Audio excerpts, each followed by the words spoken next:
tasbihun, supaya kita punya hati bisa tenang, dan Allah mengajarkan itu supaya kita bertasbih. Yang oleh Rasul menyebutkan sangat ringan di lidah kan, hafifatani fil lisan.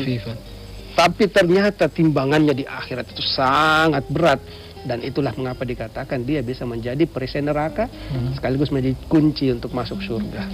Ya Allah, bahagianya kita pemirsa yang dirahmati Allah, kita telah mendengar dari awal sampai subhanallah bagaimana asbabun nuzulnya, subhanallah walhamdulillah wala ilaha illallah wallahu akbar wala haula wala quwata illa billahil aliyil azim. Orang-orang yang mengamalkan kalimat thayyibah ini sahibul malaikah, sahabatnya para malaikat. Karena kalimat ini adalah kalimat zikir malaikat sepanjang zaman. Ya Ustaz? Insyaallah. Zikir malaikat. Bukan main. Jadi malaikat membiasakan lidah kita, membasahi lidah kita pada setiap hembusan nafas kita, pada setiap aliran darah kita dengan mengingat Allah. Kalau macet pun yang diucapkan zikir. Iya. Marah jangan mengumpat-ngumpat. Jadi sudah dirubah. Kayaknya kita merubah nih pemirsa dengan segala kerendahan hati. Ya Allah. Ya. Kita bumikan zikir ini karena apa yang di hadapan kita, subhanallah, tantangan, rintangan, sungguh. Nah, ketika orang yang berzikir kepada Allah Subhanahu wa taala, ibu-ibu, bapak-bapak, saudaraku fillah semuanya di Makassar, marah pun yang terucap tidak lain dan tidak bukan adalah zikrullah. Allahu Akbar.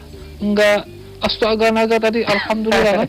Begitu bersih, alhamdulillah. Ustaz, bukan Ustaz, ini yang harus kita luruskan nih. Ya, gimana? Ya, jadi astagfirullah itu jangan lagi dirubah dengan kata-kata bahasa kita astaga naga. Apa itu? Apa artinya? Gak ngerti juga saya tuh. Tapi kalau lebih sering mengucapkan itu, ya. Astagfirullah.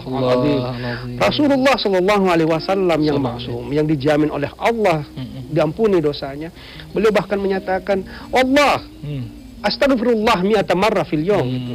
Demi Allah saya mengucapkan istighfar, ya, memohon ampun kepada Allah 100 kali dalam setahun. Rasulullah dalam sehari gitu. Padahal Rasulullah ini. Bagaimana kita umatnya nih, Allah. Allahu Akbar, benar ya. Inilah satu renungan yang mestinya kita masing-masing, dan kita mulai pada diri kita sendiri untuk menyadari. Ini pagi-pagi seperti ini ya, kadang-kadang insya Allah semuanya akan segar, sehingga apa yang kita sampaikan mudah-mudahan bisa diterima dengan segar, dan menyampaikan kebaikan dengan kebaikan, semoga menghasilkan kebaikan insya Allah. Insya Allah, amin. Nah, ternyata pemirsa rahimakumullah, biasakan diri kita untuk berzikir kepada Allah. Lalu setelah biasa akan menjadi suatu terbiasa buat diri kita. Habit, terbiasa. Kalau sudah terbiasa, insya Allah akan menjadi kebiasaan. Nah, hal yang sudah menjadi kebiasaan, biasanya pun akan sulit kita berubah menjadi tuntutan. Kadang-kadang kalau sudah terbiasa kita, maka akan terasa hilang kalau tidak melakukan kebiasaan itu.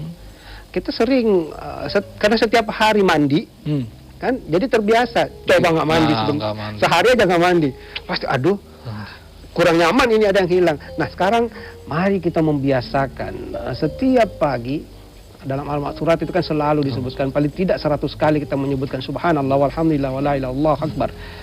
Dan mudah-mudahan Allah memberikan nilai pahala kepada ustadz-ustadz kita, para ulama kita yang mengajarkan bertasbih ini ya. Amin ya Allah. Sehingga kebaikan itu turun mengalir terus pahalanya, dengan senantiasa mengajak kita untuk mensucikan diri kita, menenteramkan hati kita, dan kalimatan thayyibah, tasbihun, ya, tahmid, tahlil, takbir, dan ucapan-ucapan yang baik yang lainnya. Karena ini ada faedahnya yang sangat bermanfaat untuk diri kita sendiri. Coba kasih tahu pemirsa. Jadi yang pertama dengan bertasbih, gitu ya. Faedahnya. Pertama mengingatkan kita kepada Allah Subhanahu Wa Taala setiap saat. Qiyaman wa qu'udan wa ala junubihim, gitu ya. Dan itu menjadikan orang yang tidak rugi karena Allah telah memberikan potensi kepadanya dan dia memanfaatkan potensi itu. Disebut dengan ulul albab. Kemudian yang kedua, sebagai sarana untuk menjaga hubungan manusia dengan Allah. Ingat bahwa kita akan terus diuji kecuali dengan senantiasa menyambung dua hal. Hablum minallah wa hablum minan nas. Dan ini pengejawantahan kedua hal ini itu pertama akan kita memperbaiki hubungan kepada Allah, tetapi dengan kalimatan thayyibah. Orang yang selalu lisannya mengucapkan kalimat-kalimat yang baik, dia akan membentuk perilaku yang baik, akhirnya hubungan sesama manusia juga baik. Itu dengan sendirinya terbentuk perilaku yang baik. Kemudian faedah yang ketiga itu menyelamatkan kita dari kemudaratan di dunia dan di akhirat, kesulitan di dunia dan di akhirat, keburukan-keburukan di dunia dan di akhirat. Seperti doa kita kepada Allah, Rabbana atina fid dunya hasanah wa fil akhirati hasanah wa qina adzabannar. Kita selalu mengharapkan semoga Allah melindungi kita dan memberikan kita kebaikan bukan hanya di dunia. Dunia ini adalah kehidupan yang sementara, singkat sekali. Ada kehidupan yang jauh lebih baik dan sifatnya abadi, kehidupan akhirat. Tapi kita juga tidak mengharapkan bahwa kita menderita di dunia meskipun Allah menjanjikan kebaikan di akhirat. Padahal ada peluang bagi kita untuk bisa mendapatkan kebaikan di dunia. Man arada dunya fa'alaihi wa man arada al-akhirah fa'alaihi wa man aradahuma fa'alaihi. Fa'alaihi bil ilmi. Gitu. Artinya kalau memang mau kehidupan dunianya, Allah akan memberikan kamu kebaikan seperti permintaan dan tuntutanmu. Kamu boleh berkuasa di dunia, menjadi orang yang kaya, orang yang dikenal, populer dan sebagainya. Tapi yang kamu peroleh adalah perolehan hanya di dunia. Kamu juga boleh mendapatkan kebaikan itu di akhirat. Kamu tidak mendapatkannya di dunia seperti permintaanmu. Tapi sesungguhnya kamu bisa mendapatkan kedua-duanya. Sekarang pilih mana? Mau dunia saja, mau akhirat saja, atau mau dua-duanya? Akhirat, ya pemirsa. Jadi kita ingin bahagia dunia, bahagia juga di akhirat. Bahagia dunia, tadi Islam tidak melarang, silakan. Tapi dalam bingkai mencari ridho Allah Subhanahu wa Ta'ala, iringi bidah ini dengan berzikir kepada Allah sebagaimana tadi Ustadz Sarah.